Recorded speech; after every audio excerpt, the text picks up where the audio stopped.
ಮಾಡ್ತಾ ಕೊಡ್ತೀನಿ, ಸತ್ತು ಹೋದವಳು ಮತ್ತೆ ವಾಪಸ್ ಬರ್ತಾಳೆ. ಹೌದು, ಈಗ ನಮ್ಮ ಮಗನ ವಿಷಯದಲ್ಲಿ ನೀವು ಯಾವ ನಿರ್ಧಾರ ತೆಗೆದುಕೊಂಡಿದ್ದೀರಿ ಹೇಳ್ತೀರಾ? ನಾನೊಂದು ಅಂತಿಮ ತೀರ್ಮಾನಕ್ಕೆ ನಮ್ಮ ಮನೆತನದ ಮಾನವನ ಕಾಪಾಡಿದ ಮಾನವಂತ ಮನುಷ್ಯ ಅವನಿಗೆ ನಾವು ಹೇಳಿದಂತೆ ನಡೆದುಕೊಳ್ಳಬೇಕು. ಈ ಮನೆತನದ ಮಾನ ಉಳಿಸಿದ ಪುಣ್ಯಾತ್ಮನವನು ನೀನು ನನ್ನ ಹೆಂಡತಿ ಅಲ್ಲವೇ? ಪತಿ ಧರ್ಮ ಕಾಪಾಡಬೇಕಾಗಿದ್ದು ನಿನ್ನ ಧರ್ಮ. ಸತ್ಯ ಆದವಳು ನನ್ನ ಧರ್ಮ, ಅದು ಆಗಬೇಕು. ಅದಕ್ಕಾಗಿ ನಾನೊಂದು ನಿರ್ಧಾರಕ್ಕೆ ಬಂದಿದ್ದೇನೆ ಮಾದೇವಿ. ಏನದು ಹೇಳಿ? ಏನಿಲ್ಲ ಮಾದೇವಿ, ಈ ಮನೆತನದ ಮಾನವನ್ನು ಉಳಿಸಿದ ಆ ರುದ್ರನಿಗೆ ಮಾತು ಕೊಟ್ಟಂತೆ ನಾವು ನಡೆದುಕೊಳ್ಳಬೇಕಾದರೆ ಇಂದು ರಾತ್ರಿ 9 ಗಂಟೆಗೆ ಬರುವ ನಿನ್ನ ಮಗನಿಗೆ ನೀನು ಹಾಲು ಕೊಡುತ್ತಿಲ್ಲವೇ? ಹೌದು, ಕೊಡ್ತೀವಿ. ಏನಿಲ್ಲ, ಆ ಹಾಲಿನಲ್ಲಿ ವಿಷ ಬೆರೆಸಿ ಅವನನ್ನು ಕೊಂದು ಬಿಡಬೇಕು.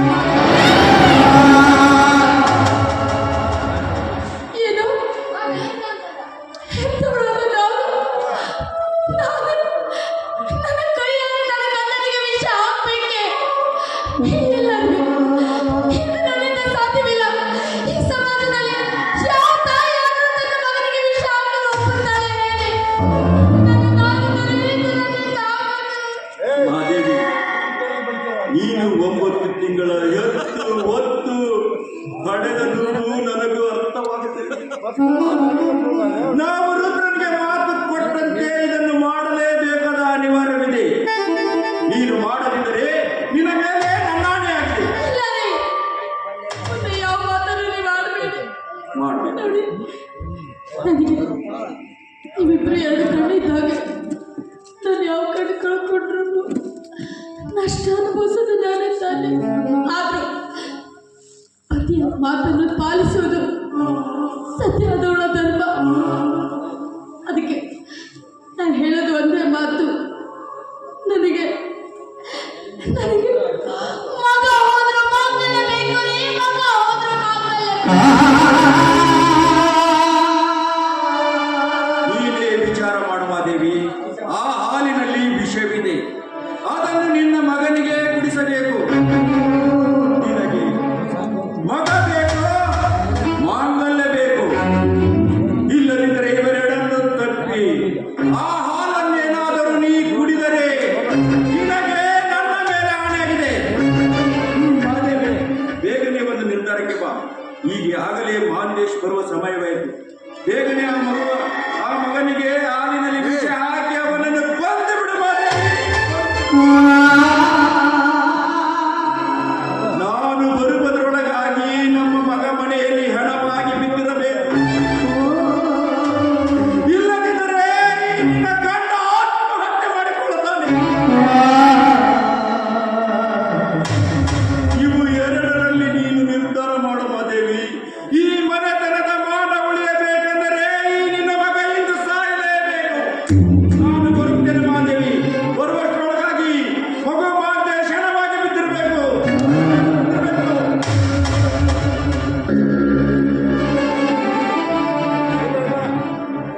ಮೆಚ್ಚಿದೆ ಬ್ರಹ್ಮ, ಮೆಚ್ಚಿದೆ. ನಿನ್ನ ಹಣೆ ಬರವನ್ನು ನಾನು ಮೆಚ್ಚಿದೆ. ಅದಕ್ಕೆ ಬಲ್ಲವರು ಒಂದು ಮಾತು ಹೇಳಿದ್ದಾರೆ, ಬ್ರಹ್ಮನ ಲಿಖಿತವನ್ನು ಬಲ್ಲವರು ಯಾರು ಅಂತ. ಮಗು ಎಂಬ ಮಾಂಸದ ಮುದ್ದೆಯನ್ನು ನನ್ನ ಹೊಟ್ಟೆಯಲ್ಲಿ ಹಾಕಿದೆ. ಅದನ್ನು ರಣಹದ್ದುಗಳಿಂದ ಕಾಪಾಡಿಕೋ ಅಂತ ಬಯಸಿದೆ. ಇಂದು ನನ್ನನ್ನೇ ಹಸಿ ಮಾಂಸವನ್ನು ತಿನ್ನುವ ಹುಲಿಯನ್ನಾಗಿಸಿದೆ. ಆ ಮಾಂಸ ತಿನ್ನಲು ಹೋದರೆ ವಿಷ ಅನ್ನೋದು ನನಗೆ ಗೊತ್ತು. ತಿನ್ನದೆ ಹೋದ್ರೆ ಕಟ್ಟನ್ನೇ ಎನ್ನುತ್ತಾರೆ. ಮೆಚ್ಚಿದೆ ಬ್ರಹ್ಮ, ನಿನ್ನನ್ನು ಮೆಚ್ಚಿದೆ. ಇದಕ್ಕೆ ಅಂತಾನೆ ಈ ಭೂಮಿ ಮೇಲೆ ಕೆಟ್ಟ ಹುಳು ಆಗ್ಲಿ ಅಂತ ನನ್ನನ್ನು ಹುಟ್ಟಿಸಿದೀಯ. ಯಾಕೆ ತಂದೆ ನನಗೆ ಈ ರೀತಿ ಶಿಕ್ಷೆ ಕೊಡ್ತಾ ಇದ್ದೀಯಾ? ಇಲ್ಲ, ಪತಿಯಾಗಿ ಪಾಲಿಸಬೇಕು ಅಂದ್ರೆ ಈ ಹೆತ್ತ ಕಳ್ಳು ಕಲ್ಲಾಗಬೇಕು. ನನ್ನ ಕಣ್ಣನಿಗೆ ನಾನೇ ನನ್ನ ಕೈಯಾರೆ ವಿಷ ಹಾಕಬೇಕು. ಇದು ನಾನು ನನ್ನ ಪತಿ ಆಜ್ಞೆಯನ್ನು ಪಾಲಿಸಲೇಬೇಕು.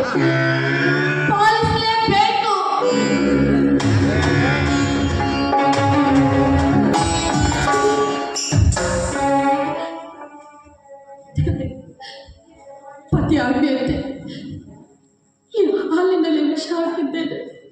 ಆದರೆ ನನ್ನ ಕೈಯಲ್ಲಿರೋ ವಿಷ ಅಮೃತವಾಗಲಿ ಅಂತ ನಾನೇ ನನ್ನ ಕೇಳ್ಕೊಳ್ತಾ ಇದ್ದೀನಪ್ಪ. ಹಾಗೇನಾದ್ರೂ ಆಗಿದ್ದೆ ಆದ್ರೆ ಆ ದೇವಿ ಇದ್ದಾನೆ ಅಂತ ನಾನು ನಂಬ್ತೀನಿ ತಂದೆ, ನಾನು ನಂಬ್ತೀನಿ. ಅಮ್ಮ ಅಮ್ಮ, ಏನಮ್ಮ ನೀನು ಮಗು ಮನೆಗೆ ಬರುವುದರಲ್ಲಿ ಅಂಗೈಯಲ್ಲಿ ಹಾಲನ್ನು ಹಿಡಿದುಕೊಂಡು ನಿಂತಿಲ್ಲ. ಎಷ್ಟಮ್ಮ ಈ ನಿನ್ನ ಮಗನ ಮೇಲೆ ಅಕ್ಕರೆ. ನಿನ್ನಂತ ಹೊಟ್ಟೆಯಲ್ಲಿ ಹುಟ್ಟುವ ಮಕ್ಕಳು ನಿಜವಾಗ್ಲೂ ಪುಣ್ಯ ಮಾಡಬೇಕು.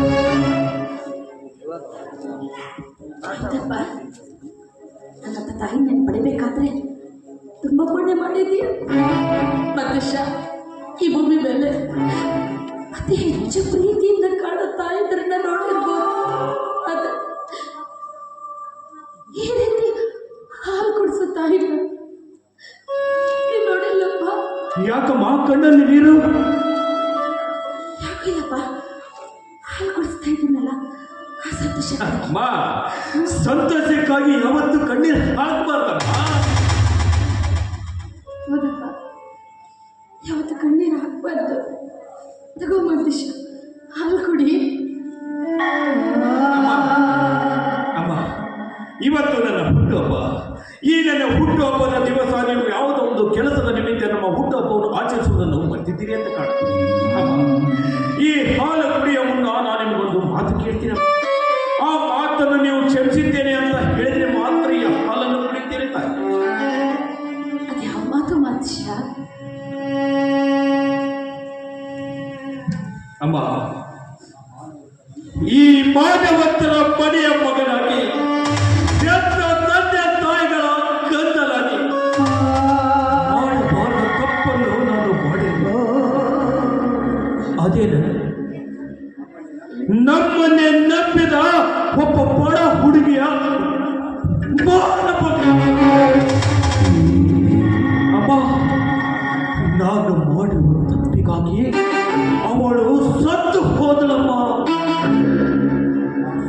ಅಮ್ಮ ಅಮ್ಮ ಅಮ್ಮ, ನಿಜವಾಗ್ಲೂ ಆ ಸಾವಿಗೆ ನಾನೇ ಕಾರಣ ಇಲ್ಲಿ ಇರೋರಿಗೆ ಯಾರಿಗೂ ಗೊತ್ತಿಲ್ಲಮ್ಮ. ಇದು ನಮ್ಮಮ್ಮ.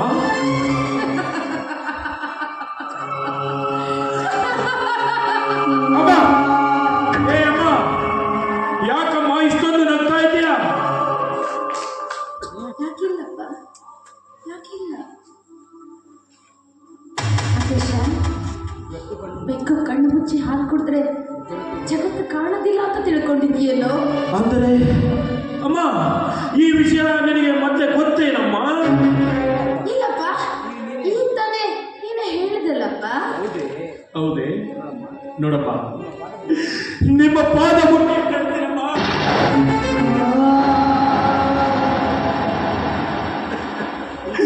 ಇನ್ನು ಮುಂದೆ ನಾನಿಂತ ತಪ್ಪು ಮತ್ತೆಂದು ಮಾಡಲಾರೆ.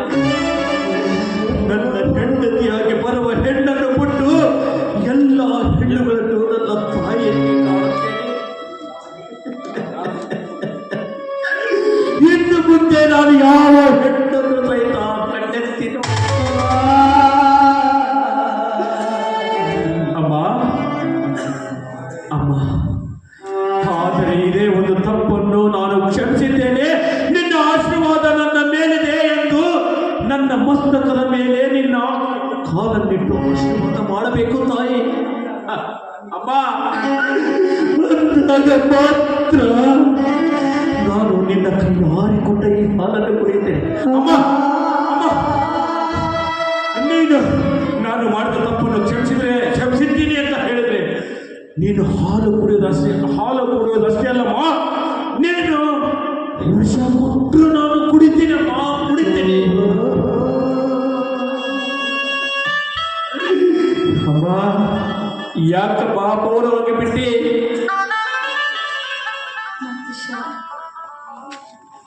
ನಾನು ನಿನಗೇನು ಅಂತ ಆಶೀರ್ವಾದ ಮಾಡಲು ಆ ದೈವವೇ ದೂರ ಆದ ಮೇಲೆ ಯಾರು ಸಹ ಕಾಪಾಡೋದಕ್ಕೆ ಬರೋದಿಲ್ಲ. ಅಂದ ಮೇಲೆ ಹೆತ್ತ ತಾಯಿಯಾದ ನಾನು ನಿನ್ನಷ್ಟೇ ಉಳಿಸ್ಕೊಳ್ತೀನಿ ಅಂತ ಪ್ರಯತ್ನ ಪಟ್ಟೆ. ಅದು ನನ್ನಿಂದ ಸಾಧ್ಯವಿಲ್ಲ ಕಣೋ. ನಾನು ನಿನಗೇನು ಅಂತ ಆಶೀರ್ವಾದ ಮಾಡು.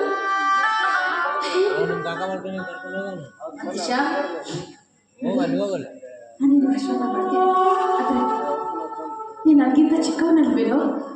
ದೊಡ್ಡವ್ರ ಮಾತು ಕೇಳಬೇಕಾದದ್ದು ಚಿಕ್ಕವ್ರ ಕರ್ತವ್ಯವಲ್ವೇ? ಅದಕ್ಕೆ ಮೊದಲು ನೀನು ಹಾಲು ಕೊಡಿ, ಆಮೇಲೆ ನಾನು ನಿನಗೆ ಆಶೀರ್ವಾದ ಮಾಡ್ತೀನಿ ಮಗ. ಆಯ್ತಮ್ಮ, ನನಗೆ ಉಳಿಸಿ ತಿನಿಸಿ ಬೆಳೆಸಿದ ನಿಮ್ಮಂತ ಹಿರಿಯರ ಆಶೀರ್ವಾದ ನನ್ನ ಮೇಲೆ ಇರಲಿ ಅಂತ ಮೊದಲೇ ನಿನ್ನ ಆಸೆ ಗೆಲ್ಲಲಿ ತಾಯಿ.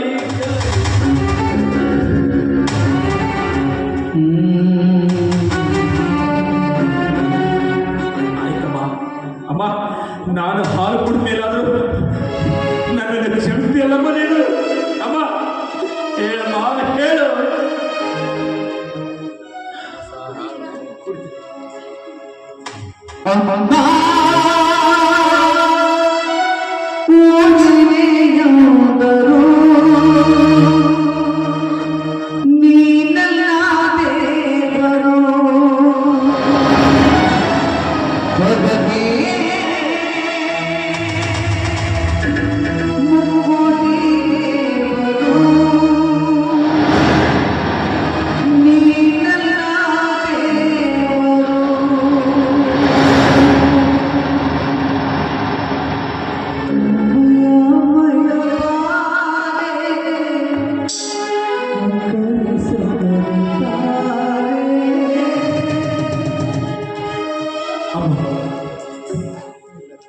ಹೇಳ್ತೀನಮ್ಮ, ಈಗಲಾದರೂ ನನ್ನನ್ನು ಕ್ಷಮಿಸಿದ್ದೇನೆ ಅಂತ ಹೇಳ್ತಾ.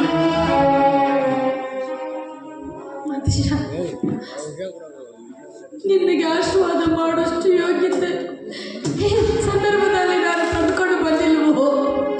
ಆದೇಶ ಈಗ ನಿನ್ನ ಪಾಲಿಗೆ ನಿನ್ನ ತಾಯಿ ತಾಯಿಯಾಗಿ ಉಳಿದಿಲ್ವೋ? ನಿನ್ನ ಪಾಲಿನ ಯಮ ಆಗಿದ್ದಾಳೆ.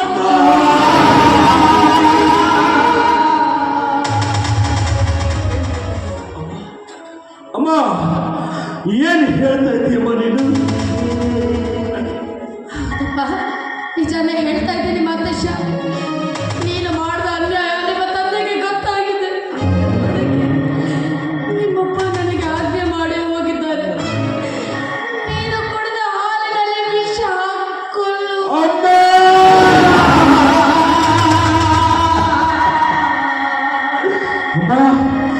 ಏನು ಹೇಳ್ತಾ ಇದ್ದೀಯಮ್ಮ ನೀನು? ಈ ಮಾತು ಸತ್ಯವೇನಮ್ಮ? ಅಮ್ಮ, ಈ ಜಗತ್ತಿನಲ್ಲಿ ಯಾವ ತಾಯಿಯಾದರೂ ಮಗನಿಗೆ ವಿಷ ಹಾಕುವುದಂತೆ?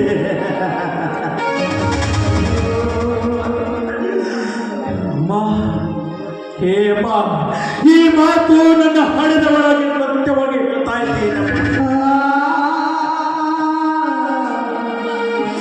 ಹೌದು ಮಾತೇಶ, ಸತ್ಯವಾಗಿ ಹೇಳ್ತಾ ಇದ್ದೀನಿ. ನಾನು ಹಾಲಿನಲ್ಲಿ ವಿಷ ಹಾಕಿದ್ದೀನಿ. ದಯವಿಟ್ಟು ಈ ನಿಮ್ಮ ಅಮ್ಮನನ್ನ ಕ್ಷಮಿಸಿ. ಅಮ್ಮ, ಎತ್ತ ತಾಯಿಯಿಂದ ವಿಷ ಕುಡಿದು ಸಾಯುವ ಹಣೆ ಬರಹ ನನ್ನ ಹಣೆಯಲ್ಲಿ ಬರೆದಿದ್ದರೆ ನಾನು ನಿನ್ನನ್ನು ಏಕೆ ಹೊಣೆ ಮಾಡಿ?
ಬೇಡಕ್ಕೆ ಪತಿ ಧರ್ಮವನ್ನು ನಾನು ಪಾಲಿಸಿದ್ದೇನೆ.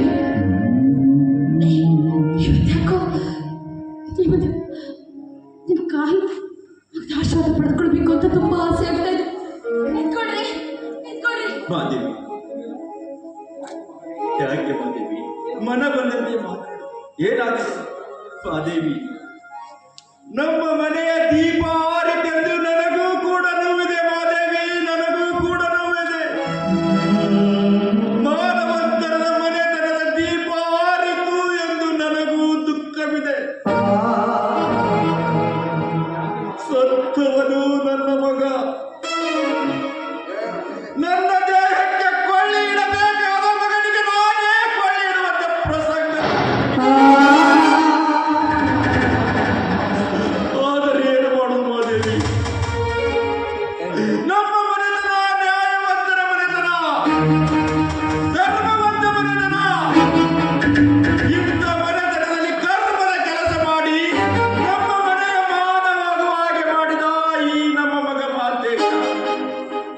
ಆದರೆ ವಿಶ್ವಾಸಿಕನಾದ ರುದ್ರ ತನ್ನ ಮಗಳ ಪ್ರಾಣವನ್ನು ಕಳೆದುಕೊಂಡರೂ ಕೂಡ ನಮ್ಮ ಮನೆತನದ ಮಾನ ಉಳಿಸಿದ. ಅದಕ್ಕಾಗಿ ನಮ್ಮ ಮಗನ ಸಾಯಲೇಬೇಕಾಗಿತ್ತು ಮಾದೇವಿ. ರೀ, ದಯವಿಟ್ಟು ನಿಮ್ಮ ಮೇಲೆ ನೀವು ದೋಷ ಹಾಕೊಡ್ಬೇಡ್ರಿ. ಯಾಕೆಂದ್ರೆ ಈ ಮಾನವಂತರ ಮನೆತನಲ್ಲೇ ಹುಟ್ಟಿದ ಕಳಸತಿ ನ್ಯಾಯ ಧರ್ಮಕ್ಕಾಗಿ ಹೋರಾಡದಂತವ್ರು ನೀವು. ನಿಮ್ಮ ಮಾತಿನಂತೆ ನಾನು ನಡೆದುಕೊಂಡಿದ್ದೇನೆ. ಇದಕ್ಕೆ ನೀವು ಸಂಕಟ ಪಡಬೇಕಾಗಿಲ್ರಿ. ಅದೇ ಕಾರಣಕ್ಕಾಗಿ ನಾನು ನನ್ನ ಮಗ ಕುಡಿಸ್ಬೇಕಾದ ಹಾಲಿನ ನಿಮಿಷ ಹಾಕಿದ್ನಲ್ಲ, ಒಳಗಡೆ ಅದು ನಾನು ಕುಡಿದು ಬಂದು ಬಿಟ್ಟಿದ್ದೇನೆ.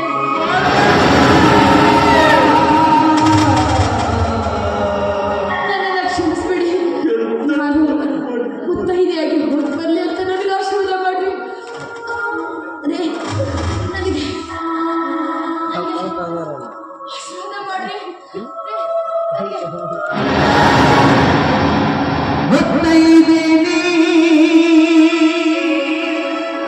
ಮರೆಯಾದೆಯ ಹೊತ್ತು ಮುಳುಗದ ಮುನ್ನ ಮುಳುಗಿದೆಯ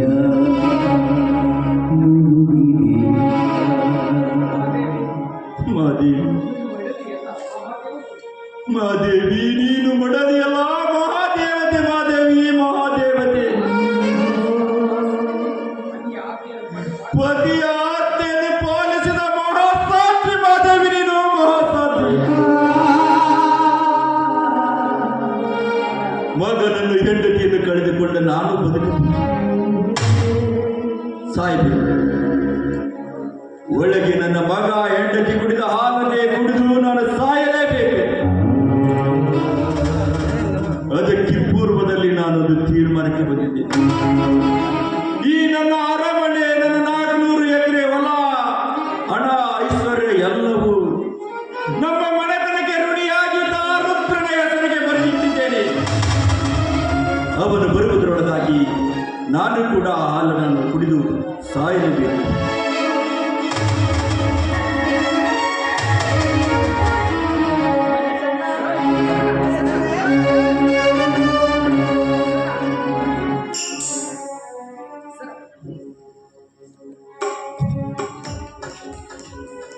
ನಾನು ರುದ್ರ ಬರುವರಿಗೆ ಬದುಕಿನೋ ಇಲ್ಲ ಮಾಡಿ ಕಾಕ